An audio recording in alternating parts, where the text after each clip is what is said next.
السلام علیکم ورحمۃ اللہ وبرکاتہ۔ امی عزیر وائس میں آپ کا خیر مقدم ہے۔ پرانے وقتوں کی بات ہے، بنی اسرائیل کے 3 افراد ایک ساتھ سفر پر روانہ ہوئے۔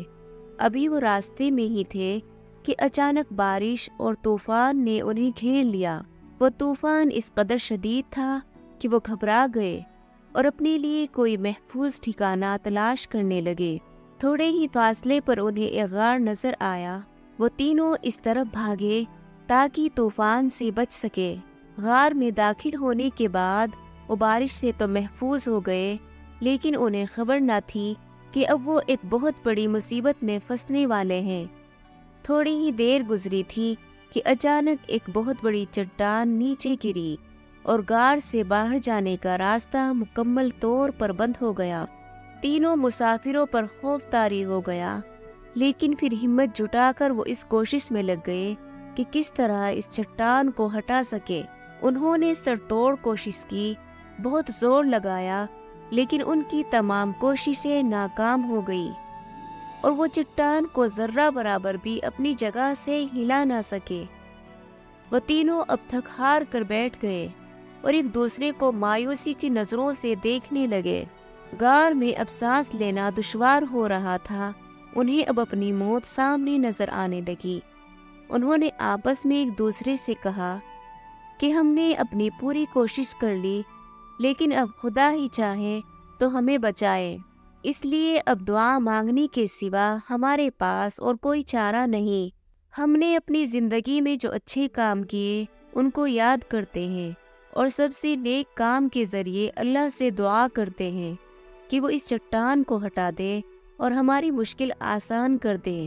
تینوں میں سے ایک نے کہا، اے اللہ، میرے انتہائی بوڑھے والدین، ایک بیوی اور چھوٹے چھوٹے بچے ہیں جن کی میں دیکھ بھال کرتا ہوں۔ میں چراگاہ جا کر اپنے جانور چرایا کرتا تھا۔ جب شام کے وقت واپس آتا تو جانوروں کا دودھ نکالتا اور سب سے پہلے اپنے ماں باپ کو پیش کرتا۔ جب وہ دودھ پی لیتے تو اس کے بعد میں اپنے چھوٹے بچوں کو پینے کے لیے دیتا۔ ایک مرتبہ کسی وجہ سے گھر واپس آنے میں تاخیر ہو گئی۔ واپس آ کر کیا دیکھا کہ میرے والدین تو سو چکے ہیں کہ میں نے انہیں نیند سے جگانا مناسب نہ سمجھا۔ میں نے پہلے کی طرح جانوروں کا دودھ نکالا اور پیالہ پکڑ کر والدین کے سرہانے کھڑا ہو گیا، جبکہ میرے بچے بھوک کی شدت سے میرے پیروں کے پاس رو رہے تھے۔ میں ایسے ہی پوری رات ان کے سرانے کھڑا رہا، یہاں تک کہ صبح ہو گئی۔ وہ دونوں جاگے تو میں نے انہیں دودھ پیش کیا اور اس کے بعد میں نے اپنے بچوں کو دودھ پلایا۔ اے اللہ، اگر تیرے نزدیک میں نے یہ کام صرف تیری رضا حاصل کرنے کے لیے کیا تھا تو ہمارے لیے اس چٹان کو تھوڑا سا ہٹا دے تاکہ ہم آسمان دیکھ سکیں۔ اس کی دعا کے فوراً بعد اللہ تعالیٰ نے اس پتھر کو اتنا ہٹا دیا کہ وہ آسمان دیکھ سکتے تھے۔ دوسرے شخص نے کہا، مجھے اپنی چچا کی ایک لڑکی سے بڑی شدید محبت تھی۔ میں نے اسے اپنے لیے بہکانا چاہا، وہ مجھے روکتی رہی، لیکن مجبوری میں 100 دینار کے عوض راضی ہو گئی۔ میں 100 دینار حاصل کرنے میں لگ گیا، یہاں تک کہ 100 دینار اکٹھے کر لیے اور اسے لا کر دے دیے۔ 100 دینار دینے کے بعد جب میں اس پر قابض ہو گیا تو اس کے دونوں قدموں کے درمیان بیٹھا تو مجھ سے کہنے لگی، اللہ سے ڈرو، حرام کا ارتکاب نہ کرو اور ناجائز طریقے سے میری عظمت دری نہ کرو۔ چنانچہ میں اس کے دونوں پیروں کے درمیان سے اٹھ گیا اور تیرا نام سن کر اسے چھوڑ دیا۔